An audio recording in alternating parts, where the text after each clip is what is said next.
दोस्तों ये बात है 12 अगस्त 1977 की, जब मुंबई के नामी मंदिर के बाहर गोलियों की गड़गड़ाहट सुनाई देती है और देखते ही देखते टी सीरीज के ऑनर गुलशन कुमार को गोलियों से छलनी करके मौत की नींद सुला दिया जाता है। इस मर्डर के पीछे कौन था, इस मिस्ट्री का खुलासा हुआ हुसैन जैदी की किताब my name is Abu Salem में। इस बुक में हुसैन जैदी लिखते हैं कि मुंबई पर राज करने की चाह रखने वाले डॉन अबू सलेम ने गुलशन कुमार से 10 करोड़ रुपए का हफ्ता मांगा था। जब गुलशन कुमार ने पैसे देने से इनकार कर दिया तो अपना दबदबा दिखाने के लिए उन्हें सरेआम गोलियों से भून दिया गया। मुंबई के किसी डॉन या माफिया द्वारा करवाया गया ये पहला मर्डर नहीं था, बल्कि मुंबई की सड़कों पर तो यूं ही खून की होलियां रोज खेली जाती थी। कब किस व्यापारी को कौन सा डॉन टपका दे कोई नहीं जानता था। ये वो दौर था जब मुंबई की सड़कों पर आम लोगों का बाहर निकलना भी दुश्वार हो गया था, क्योंकि मुंबई में अंडरवर्ल्ड पूरी तरह से पैर फैला चुका था। हर रोज एक नया दादा पैदा होता और मुंबई के लोगों को डराना शुरू कर देता था। आलम तो ये था कि राजनेता बड़े बड़े सेलिब्रिटीज को भी हफ्ता वसूली के फोन आया करते थे और पैसा नहीं देने पर उनके साथ क्या होता था ये अब गुलशन कुमार को देखकर समझ सकते हैं। लेकिन आज मुंबई की सड़कें अंडरवर्ल्ड से दूर खुशहाल लोगों से गुलजार है। पर्यटकों के कदम मुंबई की और खुशनुमा बना देते हैं। लेकिन क्या आप जानते हैं कि ये पॉसिबल कैसे हुआ? आखिर कैसे हुआ मुंबई से अंडरवर्ल्ड का सफाया? क्या इसके पीछे पुलिस की बहादुरी थी या फिर माजरा कुछ और ही है? चलिए समझते हैं। आज मुंबई की सड़कों पर हंसते खेलते लोग और पर्यटकों की भीड़ नजर आती है। आज मुंबई भारत की इकोनॉमिकल कैपिटल सिटी बनी हुई है। बड़ी बड़ी IT company, service provider companies, MLC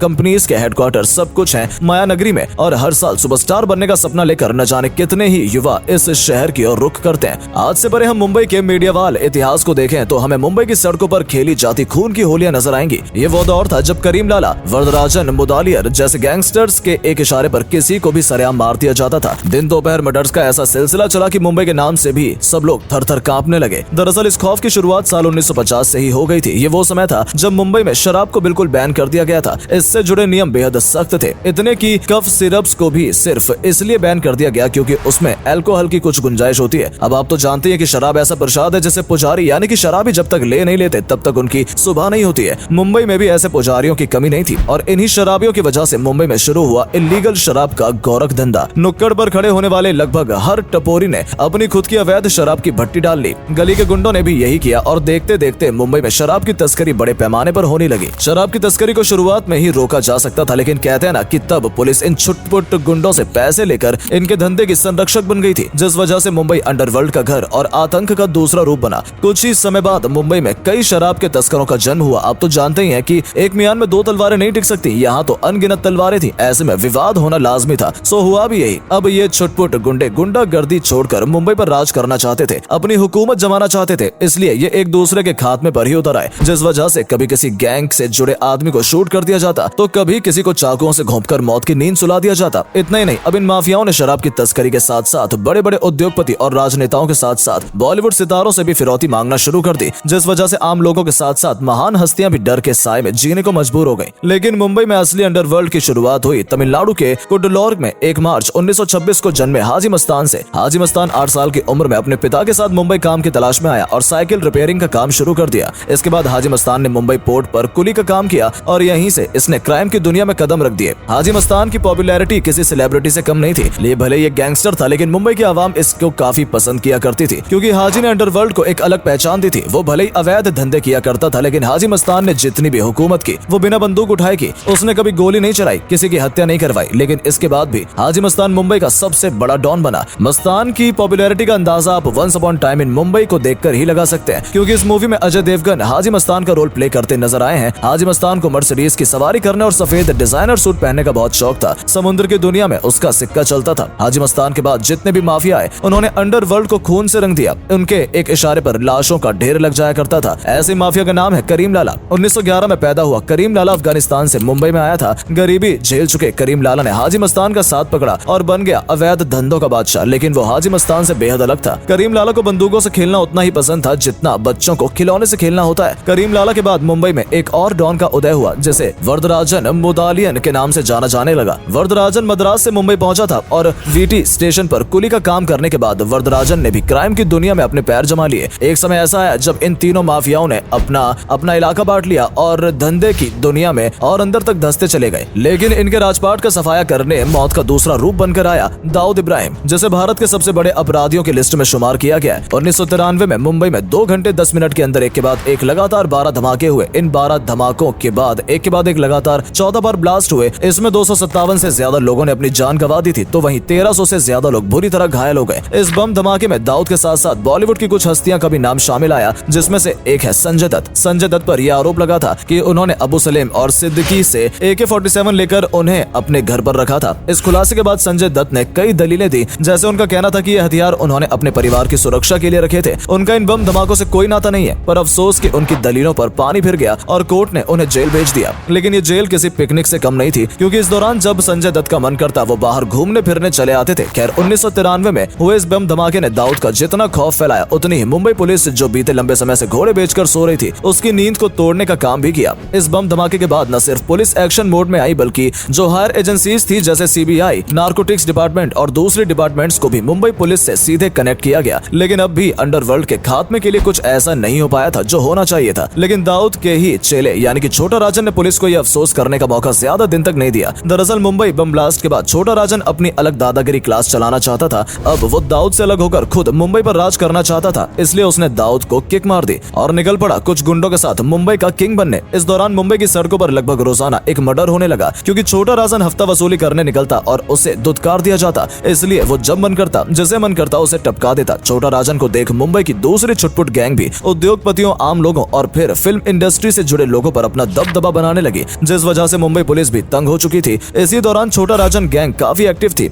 और इसी गैंग ने सभी लिमिट्स क्रॉस करते हुए मुंबई पुलिस के ऑफिस से सिर्फ 100 मीटर की दूरी पर एक कपड़ा व्यापारी की हत्या कर दी गई। इस हत्या के बाद पानी सिर से ऊपर जा चुका था, इसलिए मुंबई गवर्नमेंट ने एक एक्ट पास किया जिसे मकोका एक्ट 1999 कहा गया। मकोका यानी Maharashtra control of organisation crime act 1999। ये एक्ट खासतौर से मुंबई के अंडरवर्ल्ड के खात्मे के लिए पास किया गया था। इस एक्ट के पास होते ही मुंबई पुलिस तो जैसे सिंघम बन गई। अब तो मुंबई में हर दिन 2 से 3, 3 से 4 माफियाओं के एनकाउंटर होने लगे। इस दौरान एनकाउंटर स्पेशलिस्ट दया नायक, प्रदीप शर्मा, विजय सारस्कर और सचिन नाजे जैसे एनकाउंटर स्पेशलिस्ट निकल कर आए, जिनके अंडर में मुंबई पुलिस ने हर दिन कई माफियाओं को मौत की नींद सुला दिया। लेकिन आप तो जानते ही हैं कि हमारे देश में गुंडे करे तो कोई बात नहीं, लेकिन पुलिस अगर गंदगी का सफाया करे यानी इन गुंडों को टपकाए तो इन्हें सवालों के कटघरे में खड़ा कर दिया जाता है। यहाँ भी कुछ ऐसा ही हुआ। इसकी एक वजह ये थी कि हर माफिया गैंगस्टर के एनकाउंटर के बाद मुंबई पुलिस की सेम कहानी होती थी कि वो गैंगस्टर के अड्डे पर पहुंचे और उसे सरेंडर करने के लिए कहे, लेकिन गैंगस्टर ने उल्टा पुलिस पर फायरिंग कर दी और पुलिस को अपने बचाव में उसे मारना पड़ा। कहा तो यहाँ तक जाता है कि अब अंडरवर्ल्ड तो खत्म हो रहा था, लेकिन कई फेक एनकाउंटर के चलते पुलिस का खौफ बढ़ रहा था। इसलिए बॉम्बे हाई कोर्ट द्वारा एक कमेटी बनाई गई, जिसकी जिम्मेदारी ये थी कि कौन कौन से फेक एनकाउंटर हुए हैं उनका पता लगाए। इस कमेटी की रिपोर्ट के बाद ऐसे कई पुलिस वाले हुए जिन्हें फेक एनकाउंटर के चलते जेल की हवा खानी पड़ी। लेकिन गैंगस्टर्स के एनकाउंटर का दौर अभी भी रुका नहीं था। इस दौरान पुलिस की इंटेलिजेंस भी देखने लायक थी। पुलिस ने अपनी खुफिया सोर्सेस को एक्टिवेट किया और उनके जरिए गैंगस्टर्स की हर हरकत का पता लगाकर एक के बाद एक मुंबई की आधी से ज्यादा गैंग्स का सफाया कर दिया। अब माफिया पुलिस से इस कदर डर में थे कि पुलिस का सामना करने की जगह उन्हें मुंबई को छोड़ने में अपनी भलाई नजर आई और इस तरह मुंबई से अंडरवर्ल्ड हमेशा हमेशा के लिए खत्म हो गया। जबकि मुंबई में सबसे ज्यादा तबाही मचाने वाला दाऊद इब्राहिम पाकिस्तान भाग गया और आज वहीं से मुंबई में कई छोटी बड़ी गतिविधियों को अंजाम देता है और मजे से जिंदगी जी रहा है। इसके अलावा मुंबई में अब भी कई लोकल गैंगस्टर्स जैसे रवि पुजारी गैंग मुंबई पर राज करने का सपना देख रहे हैं, लेकिन पुलिस के सामने इनकी दाल गल नहीं पा रही है, इसलिए ये भी इनएक्टिव ही है। तो दोस्तों, इस तरह से मुंबई की सड़कों से अंडरवर्ल्ड का सफाया हुआ और माया नगरी बेहद सेफ और खुशहाल है। वीडियो पसंद आई हो तो पेज को लाइक और फॉलो करना बिल्कुल न भूलें। धन्यवाद।